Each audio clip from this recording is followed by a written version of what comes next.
All right, guys, what do you think? What do you think? Can we do this? Can we do this? Can we pick this up with one hand without breaking it? All right, guys. I just picked this up off the table with one hand, okay? And I wish I had my right hand on it though, so hold on. All right, guys, so my right hand is a lot less awkward, so we'll do that. But I did pick it up very awkwardly off the table with my left hand, which you absolutely could not do if your modular was on a base plate, and walk it around like this. So, all right, guys, here is my rebounder. So I've gotten into rebound exercise, which is a lot of fun. Makes me feel like a kid again in the bounce. So I am now stepping on my rebounder, and I'm bouncing. Can you see it? I'm bouncing. It's not just my pad camera skills, but I'm actually kind of hopping along. I'm not sure if I'm coordinated enough to actually... All right, guys, so that's it. That's the bounce test. If you want to know how awesome a Mills plate is, there's the bounce test for you. Sarah here, welcome back to the channel, and today we're gonna do something a little bit different. Usually every weekend we do a Lego City update, but I didn't have a lot of chance to work on anything this week, and I still am waiting for orders to come in for pieces for the canal work and the bridges and the boardwalks and stuff, but it's not here yet, so there wasn't a whole lot to do, and well, the week was just kind of busy anyway between homeschool and work and activities. You know, Lego doesn't always happen, but spring is coming, and we thought we would do maybe a Lego room tour. We actually share the Lego room with our family room, so it's a smaller space, but we came up with a really fun idea for displays that we want to do moving forward, so we're going to show that to you. And I also have a big idea for the Lego City, and I want to go over that with you as well. So let's get right into it and get started with the room tour.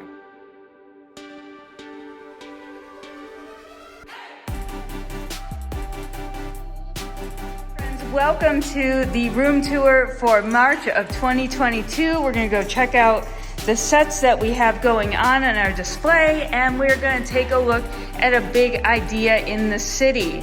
I don't show off my other sets all that much. We don't have a whole lot of space down here, and because we are sharing it with everyone else in the family, we don't want to add a ton of Lego everywhere so that everyone feels like, you know, they have their own spot. But what we thought we would do with our Lego displays is start switching them up once a month, because we actually do have a lot of Lego that is already built up in our bedroom and upstairs in our hallway on shelves, and we have a lot of unbuilt Lego sets because we didn't want to build something that we didn't have a place to put it. But then I was like, wait, why don't we switch out Lego displays over in our Lego building area, you know, once a month, to come up with a theme, to show off our favorite sets, and give you guys a way to see the collection that we have without it being all in one room. And we actually could very well add some shelves up here. That is very high, that a lot of shelves could be added there. And we could potentially add some shelves in that area there. You can see we have a little bit of a sun issue going on that we haven't figured out yet, but for now I think it will be okay. So let's start over here. So some of you may know that I do love to collect Harry Potter, and I've actually combined all of the 2021 Castle Wave here, plus a lot of my own additional scenes from the Moments books. I've recreated each of the dormitories from the dormitory promo, as well as I made a common room for each of them as well. So we have a lot of different rooms going on. We even have empty ones that I have plans for. This is the Gryffindor common room that I made. We did add a kitchen underneath the great dining hall. So there's a lot going on in this castle. I really love it. I haven't picked up the 2022 set yet to add to it, but I'm still excited to do that. And I have some pieces that have come from Bricklink to actually do some mocks of the iconic chess set scene, the troll in the bathroom. So I'm really excited to add those. And maybe one day I will go over the castle. It's a very fun build, and if you're a city builder and you love Harry Potter, the 2021 wave is kind of the best of that. So this is actually my favorite wave of the Harry Potter sets. I don't love the play the idea of play sets all that much. I love that I can connect them, build the little pods, and that's fantastic for me as a city builder and a MOC builder. And of course, since we love Harry Potter Lego sets, we do have Diagon Alley over here. This is a gorgeous set. And again, as a city builder, I'd love to see these as modulars, but these facades are awesome, and I think that there's a lot of incredible detail. I know that on Rebrickable, there are a lot more that I could get the instructions for and the pieces and build up and have an even longer Diagon Alley. So that's in my thoughts in the future. We're still kind of set on city building, but I do really love the Harry Potter sets. We love going to the Wizarding World, and we're hoping one day to get over to the Warner Brothers studio in London. I think that would be so fantastic. We do even have the artwork here for the Harry Potter, the 4 different houses built into just one of the panels. I know you can put them all together, and that might actually look fantastic hanging up in this big blank space here. But for now, the one is fine, and I've got my haunted house sitting here as well. I do love that. I do want to move over. I think I want to move over the owl set though. So let's do that right now. Let's put the owl over here because it would go much better with Diagon Alley, don't you think? Right, there we go. So I moved the owl over. It's surprisingly stable, a little nerve-wracking moving it across the room, but I think this looks much better here. It really complements the Harry Potter row that we've got going on. We've got his glasses and his wand. We have the letter, all of the potions, and we've got the chocolate frog and the chocolate frog card with the gold figures. We do have all of the gold figures as well somewhere else in the room, but for now that's a perfect display. This is really fantastic. This Hedwig owl is absolutely amazing. We actually do have the other version of the Hedwig Lego owl, but we haven't built it yet because of course we had that whole room issue. So I think from going forward, we'll be able to do a lot more with changing out displays so that we can show you actually parts of our Lego collection. All right, so let's keep moving down. So from the last video, you might know that we actually had all of the Alex drawers over here, but it was becoming increasingly difficult to create MOCs. So I ended up pushing them all down this way. All right, so here it is. This is our plan going forward here in the future, is to set up some displays to show everyone of our current Lego collection and kind of almost curate like a museum exhibit, these displays that we have going on to show all of you, because we do have a great collection, and it's kind of a bummer that we don't have the space to adequately display everything.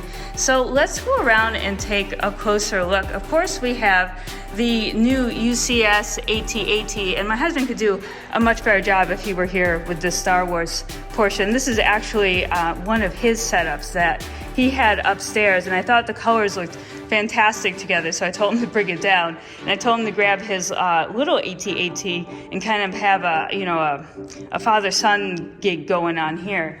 And then I purchased these for Mr. Bins and Bricks for Christmas. We have the Bespin Duel and the Frigate. Now I'm not sure which one is which, sorry guys, but I have no clue. I think this is the Bespin Duel right here. And we actually got the cases from Wicked Brick as well to display them, which look fantastic. I absolutely love the Wicked Brick displays for some of the smaller sets. I think it really brings them to life a little bit. And we've actually been moving some things around because of the sun. So I'm gonna move that back. But I believe that's the Frigate, right? You can, doesn't say, but if I'm wrong, let me know. But another beautiful set with the Wicked Bricks case. And then moving on, we have our space collection over here. So this is pretty cool, the International Space Station. And we've got the Lunar Lander set right here. And then we have the Discovery Shuttle, which was last year's new release, and it came with this awesome satellite telescope inside, the Hubble telescope. And then of course we have the rocket here, which is fantastic and very tall. It actually goes right up to our slant in the ceiling very nicely. And then of course we have these space rebrickable alternate builds of the Beatles art. So these were super fun to display. They look fantastic. You can really get a fantastic view of the pictures that they are, and it looks really, really great behind all of our different space Lego sets. So I think this will be a great place in the future to share some of our Lego sets with you guys and show off some of the different themes that we have in our collection.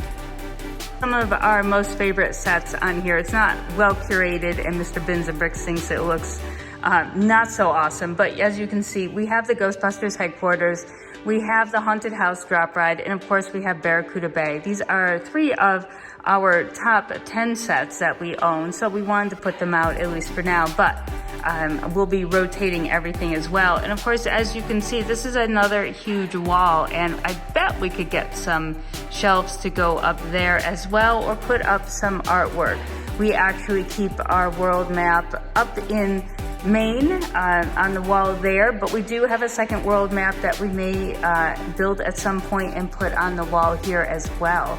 So stay tuned for that. So what do you guys think? Do you want to see a rotating Lego display? I think it will be a lot of fun, and it'll be a nice way to get more of the collection out and into a visible spot for everyone. And as you can see, this is where we do most of our building. Right now, I am currently working on bags 10, 11, and 12 of the Ninjago City dock, so we can add it to our city. And then Mr. Bins and Bricks is over here with his pretzels, working on the awesome castle in the forest.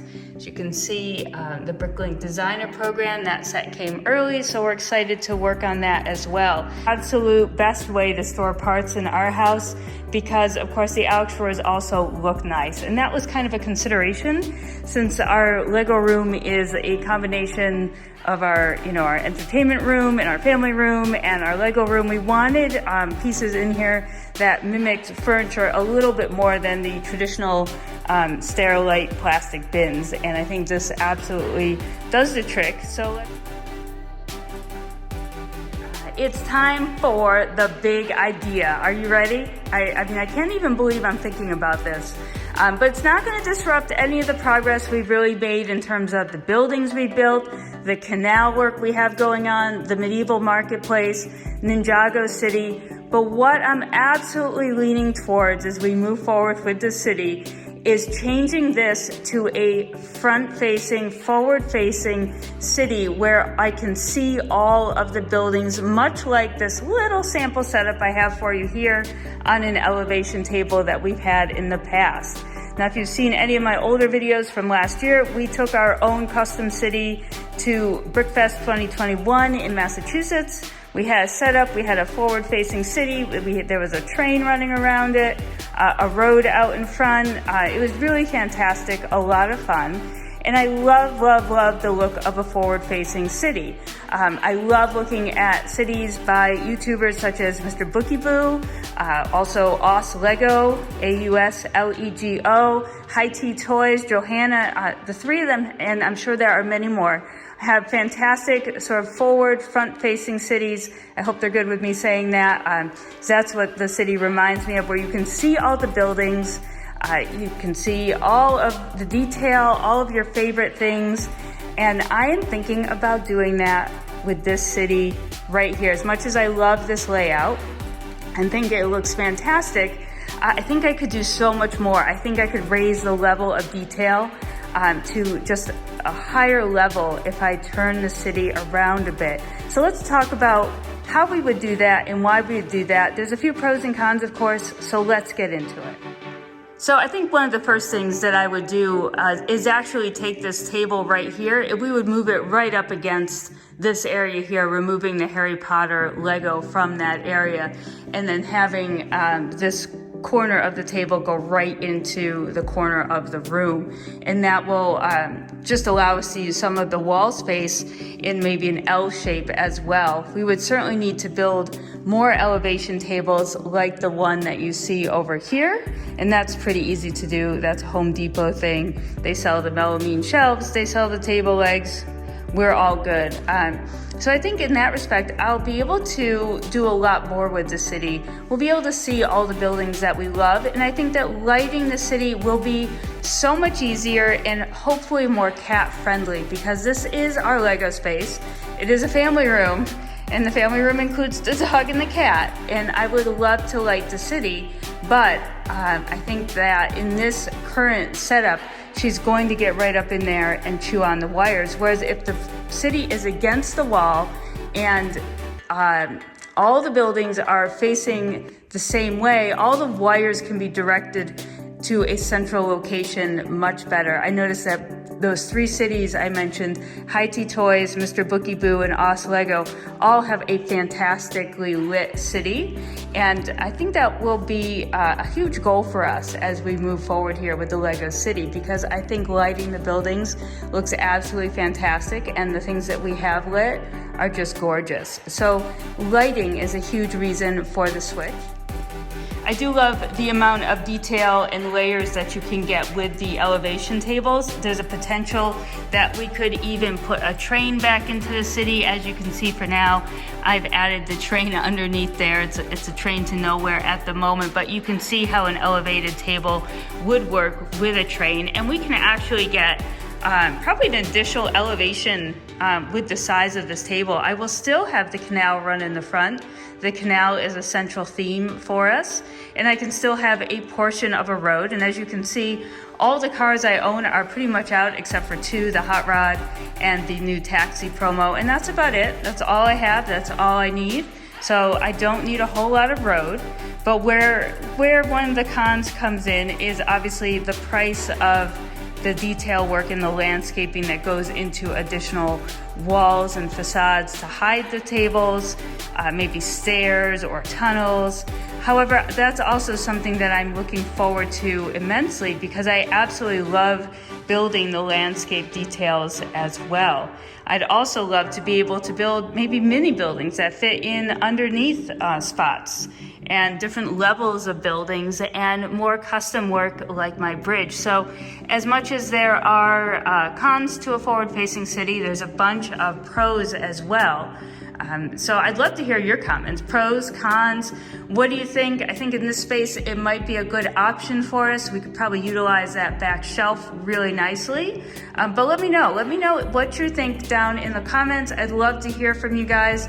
It's been so great taking your comments into consideration this whole time. So I really want to move forward and see what a forward-facing city might be like in this setting. So let me know what you think, and we're going to see you in the next video update.